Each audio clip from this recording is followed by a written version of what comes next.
Hai guys, welcome to channel NSID.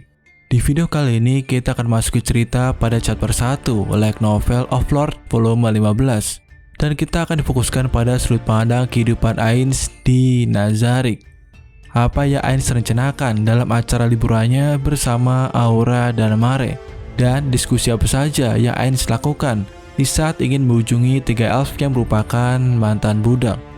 Oke, daripada lama-lama, berikut pembahasan Light Novel of Lord volume 15 part 2.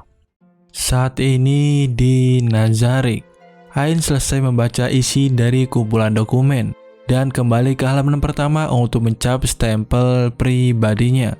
Setelah itu dia memberikan dokumen itu kepada Lumiere yang hari ini bertugas membantu Ainz di kantornya. Kemudian Ainz mengalihkan pandangannya ke arah jam yang menunjukkan pukul 10:30. Ainz mulai bekerja pada pukul 10. Dengan kata lain, hanya 30 menit telah berlalu sejak dia mulai bekerja. Ini telah menjadi rutinitas akhir-akhir ini. Biasanya Ainz akan menyelesaikan tugasnya pada siang hari, tapi ini terlalu cepat. Seseorang karyawan seperti Satoru tidak akan pernah mulai bekerja selarut ini, kecuali pada hari-hari di mana dia terlambat bekerja. Jadi apakah semua Nazarick mulai bekerja pada pukul 10? Tentu sama sekali tidak. Pertama-tama, pelayan bisa dibagi menjadi shift siang dan shift malam, dan jam kerja mereka itu juga panjang. Sulit untuk mengatakan kapan waktu istirahat mereka, karena mereka jarang mengambil waktu untuk istirahat sama sekali, bahkan untuk waktu luang sekalipun. Namun demikian, hampir 90% dari mereka yang memiliki jadwal seperti itu tidak memiliki keluhan apapun tentang bagaimana mereka diperlakukan saat bekerja. Namun yang bisa dia pikirkan setelah mendengar apa yang mereka katakan adalah para pelayan cenderung tidak mempermasalahkan waktu jam kerja tersebut. Sehingga Ainz memiliki rencana untuk memperbaiki para pekerja di Nazarick untuk mencegah kerja berlebihan. Melalui metode ini, meskipun awalnya mereka mungkin akan memprotesnya, dia dapat secara efektif memangkas jam kerja dan memberi mereka hari untuk libur tambahan. Sebelumnya mereka akan mengambil hari libur setiap 41 hari. Namun kedepannya mereka akan memiliki 2 hari istirahat. Namun sayangnya, rencana libur yang didapatkan setelah bekerja belum berhasil dilaksanakan oleh para pelayan. Alasan mengapa Ainz bertekad untuk mempunyai waktu libur adalah agar dia bisa menikmati waktu libur yang selama ini belum pernah ia dapatkan. Jadi Ainz harus memikirkan rencana lain. Jika dia ingin mengubah pola pikir semua orang seputar pekerjaan di Nazarick, maka Ainz yang merupakan pemimpin di Nazarick tidak bisa bekerja terlalu keras. Rencana Ainz adalah untuk meyakinkan semua orang tentang ide itu. Namun rencananya itu akhirnya juga tetap gagal.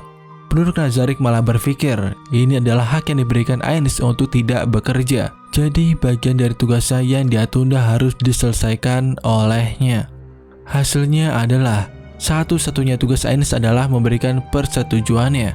Tetapi bahkan jenis pekerjaan itu menjadi semakin jarang ia dapatkan lagi. Ainz mencoba terlihat seperti sedang berkonsentrasi dan melihat ke arah kedua pelayan di dekatnya. Kemudian Ainz bertanya kepada Lumiere, apakah semua dokumen yang sebelumnya ia berikan telah selesai? Lumiere pun menjawab, jika dokumen sebelumnya telah selesai dikerjakan untuk hari ini. Meski begitu, masih ada kemungkinan pekerjaan tambahan itu bisa muncul. Jadi Ainz tidak bisa santai begitu saja. Alasan untuk berhati-hati seperti itu adalah karena setiap kali Entoma menyampaikan situasi darurat kepadanya, itu akan selalu menjadi sesuatu yang cukup serius untuk membuat Ainz menjadi sangat khawatir. Ainz ketika itu menoleh untuk melihat meja lain di ruangan itu. Albedo bersikeras bahwa mejanya ditempatkan di sana. Namun saat ini Albedo tidak bekerja bersamanya. Biasanya Albedo akan bekerja berdampingan dengan Ainz. Namun dia cukup sibuk. Albedo bisa terlihat berlarian di sekitar Nazarick dan tidak jarang dia menyelesaikan masalah secara langsung. Setelah menanyai pelayan tentang status Albedo ketika dia tidak ada, Ainz mengetahui bahwa Albedo sangat mudah tersinggung. Dia pasti terlalu banyak bekerja sendiri, atau mungkin itu karena dia tidak bisa sering melihat Ainz. Jadi jika ada kesempatan lain, mungkin akan lebih baik Ainz untuk bertemu dengannya lebih sering. Jika hanya itu yang diperlukan untuk memperbaiki suasana hatinya, Albedo tidak punya alasan untuk menolak. Sejujurnya, Ainz lebih suka lingkungan kerja yang santai dan rileks, di mana semua orang bebas berbicara sesuka mereka. Sehingga yang tersisa untuk sekarang hanyalah menjalankan rencananya untuk membantu Aura dan Mare mendapatkan beberapa teman. Semua yang telah dia lakukan sebelum ini adalah persiapan untuk keberhasilan pelaksanaan rencana ini. Adapun untuk jenis teman seperti apa yang harus mereka miliki, prioritas pertama mereka adalah Dark Elf dan berikutnya adalah ras terkait seperti Elf. Mereka harus mulai dengan ras yang paling mirip dengan mereka. Kemudian Ainz memberitahu pada Lumiere agar ikut bersama dengannya ke lantai 6 Nazarick. Setelah itu Ainz bersama dengan Lumiere berteleportasi ke lantai 6 dengan kekuatan cincinnya. Orang-orang yang ingin Ainz temui adalah 3 elf yang sebelumnya telah dibawa ke Nazarick oleh para worker dari Bahrut Empire. Meskipun sudah bertahun-tahun sejak kejadian itu, satu-satunya informasi yang dikumpulkan dari ketiga elf adalah jawaban atas beberapa pertanyaan yang dasar. Mereka belum ditanya tentang Elf Country atau bahkan diri mereka sendiri. Ini karena Ainz ingin mereka menganggapnya sebagai seorang yang menentang perbudakan. Jika dia menanyai mereka tanpa henti tentang lokasi rumah mereka dan untuk informasi mengenai ras elf, mereka mungkin mempertanyakan apakah Ainz memiliki motif tersembunyi untuk menyelamatkan mereka. Nazarick telah menerima orang-orang dari berbagai tempat. Jika Ainz ingin menjalin kontak diplomatik dengan Elf Country, maka dia perlu membutuhkan segala macam informasi tentang mereka. Jadi itu tidak aneh sama sekali.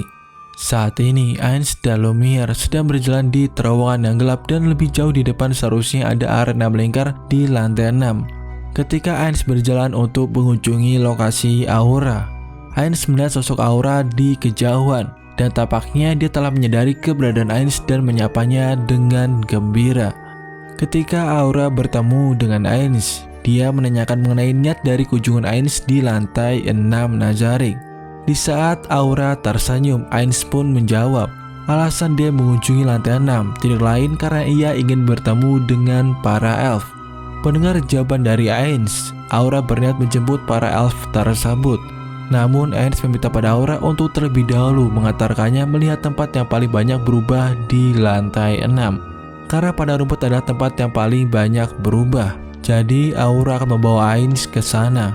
Kemudian Aura bertanya pada Ainz, apakah dia mengetahui makhluk Dryad bernama Pinison. Ainz pun menjawab jika ia mengetahuinya, meskipun sebenarnya dia hanya sedikit tahu saja. Setelah Ainz meminta pada Aura untuk memimpin perjalanan, Aura mengambil item kalung untuk menghubungi Mare tentang kunjungan Ainz di lantai 6. Setelah komunikasi itu terhubung, Aura meminta pada Mare agar bersiap-siap menyambut kedatangan Ainz untuk menemui para elf. Karena Ven dan Kodakile sudah dekat, Aura meminta pada Mare untuk segera bersiap-siap. Dan setelah itu Aura memutuskan panggilan mereka dan kembali ke sisi Ainz. Pada rumput di lantai Nazarick adalah rumah bagi banyak tanaman bunga. Jika ada penyerang yang melihatnya, mereka pasti akan mulai mencurigai lokasi ini hanyalah tipuan dan jebakan mematikan. Namun tidak ada hal seperti itu di sini. Sejujurnya kalau dipikir-pikir, seharusnya ada jebakan di wilayah tanaman bunga. Tetapi kenyataannya tidak ada langkah pencegahan yang dilakukan terhadap penyerbuan di area ini. Ada monster jenis tanaman dan serangga yang mampu meniru bunga di Yggdrasil, tetapi tidak ada yang ditempatkan di sana. Dan juga tidak ada guardian area yang ditugaskan ke area itu juga.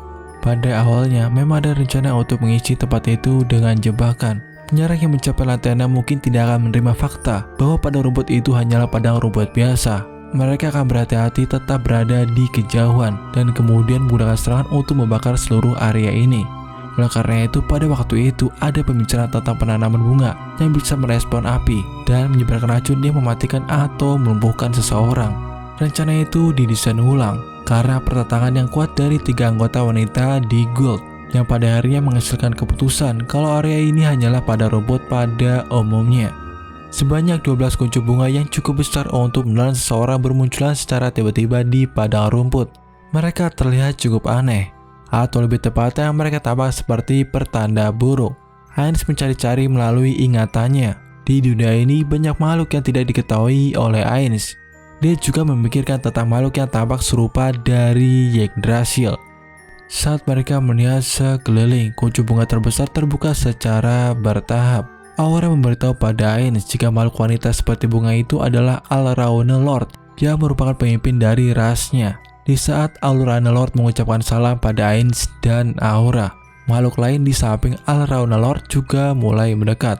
Kemudian Aura memperkenalkan Ainz pada kelompok Alraune dengan bangga. Setelah Alraune Lord tahu jika Ainz merupakan pemimpin dari Nazarik, seketika itu dia memberitahu jika namanya adalah Violet.